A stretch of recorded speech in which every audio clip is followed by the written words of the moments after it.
The Loc'd Click is here and ready to do part 2 of why did we decide to lock. Yes. Today we are going to talk to India about why she decided to start her lock journey. Yes. So India, can you tell us how long have you been locked? 4 years. 4 years locked. And just to give you a brief background, I went natural in 2010, started with the TWA. I wore my hair all kinds of ways in that time. Straightened it once a year, clipped the edges, fro, twist styles. It grew quickly, rapidly, beautifully, and I loved it. But in 2014, I began to consider locking my hair. At that time, my process had become quite not daunting, but a little bit overwhelming. I had a hair day, wash, deep condition, steam. At one point I did henna, twist outs. I had a ton of products and it took a lot of my time, and I at that point didn't feel that I had, but I pressed on and didn't decide to lock my hair until 2016. So it's been 4 years. 4 years. Okay. All right. And so was there ever a point in time when you felt like, okay, this is it. I have my moment.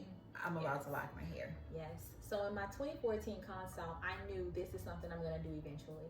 But I had hair goals, and I thought, you know what? I'm going to grow my hair out a little bit more before I lock, because I was kind of afraid they would be too short. All kinds of crazy things. But in 2016, things changed for me.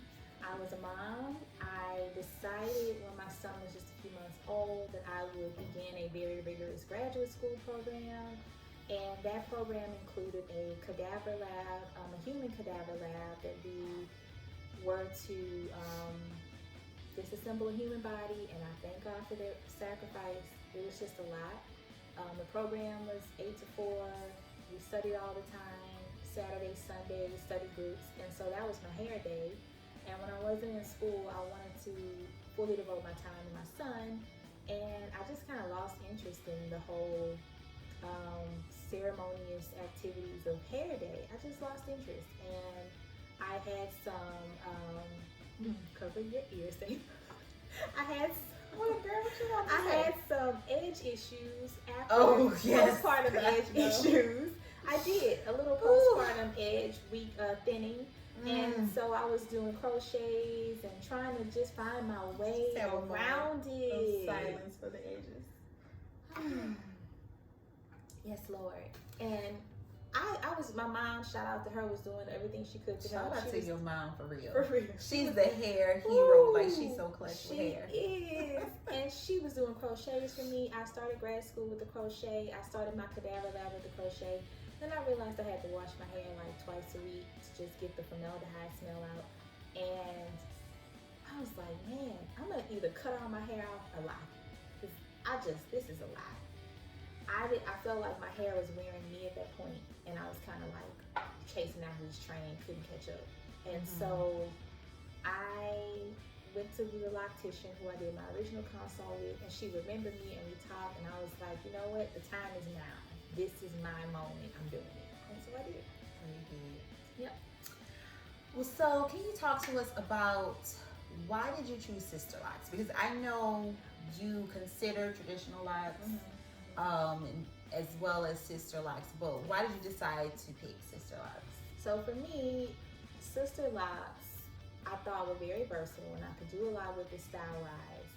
But also with lab, like I said, I wanted to wash my hair like twice a week. And with my traditional lock consults, I was told that very early on I shouldn't wash my hair as often. And with my sister lock consultation, she's like, hey, you know what? You can't use certain products, but you can mist your hair with water. You can wash it gently. She gave me rules and regulations to do it, but I was able to wash my hair more often. And at that time, I really needed that flexibility.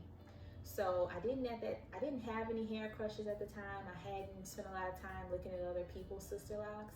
But for me, that's what made me choose, was flexibility and styling, and at that point, washing. Oh, right. Yeah.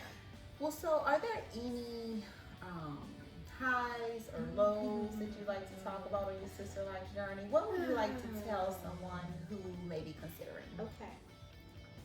Honestly, I won't say a low, but my most shocking moment was looking at myself in the mirror right after my install. It was a 24-hour process over 3 days. She started in the back. The last day was the front. And when that front was done, and I saw twist, twist, twist, afro edges, because I had a lot of loose ends left out, you know, it kind of hit me. It hit me in my heart of just like, okay, girl, you have invested money and time into this. Is this what you thought it would be? And at that point, the answer was no. I didn't see any pictures of people at that point on anything that I saw. They don't post those pictures. I didn't see it. So I haven't seen them. It shocked me. But I will share. We will share it because we want you to know that it gets better. Like, hang in there. But I was shocked. I came home and my husband was a little shocked, and he kind of just whatever. He doesn't care if I have hair at all, but I don't think it was what he expected. And then I went to school, to class the next day as the only brown girl in a class of 32. And you know, I decided before I went into that class, girl, you're going to own this and you got this and it's all good. Because you know that's what you do, like, right?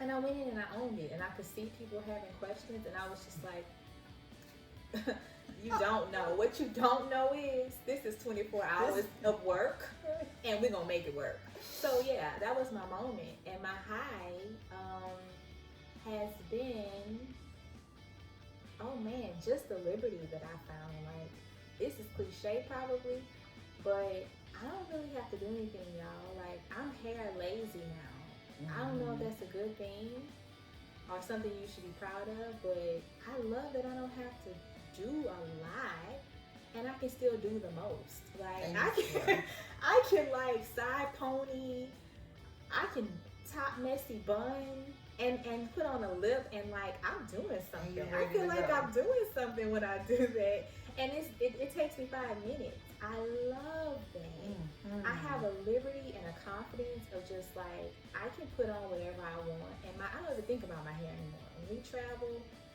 when we go out, I may think, oh, I gotta remember maybe to braid my hair in 2 plaits tonight before I go to bed. That's it. And that's it. I love that. I love me. I love my locks, but it's giving me a different like love for myself. I love all the kinks, and every one of these locks that I haven't counted yet, I love them. I haven't. I just don't care. Do you think you're gonna count your locks? No, I don't think I will either. It's too much work. Whatever. Well, your locks, they're beautiful as always, flowing just like honey. Thank you. Yes, it's a beautiful lock journey, as you can see. So, well, thank you for sharing your story today. Of course, guys. If you have questions, you want to ask us, please do not hesitate. I know it seems so far away, but you will get there. These 4 years has taught me to be patient and kind with myself, and to really invest good things into myself, sow good seeds into my life. And my hair has been a companion and not a weight. So I think if you're considering, if you have questions, trust yourself. Good things are always coming, and your life journey is no different. There are good things coming. So we will talk to you guys soon. Guys, please, before you leave, subscribe to us on YouTube at The Loc'd. Yes. Follow us on Instagram at The Loc'd, and like us on Facebook at The Loc'd. See you soon. Bye. Bye-bye.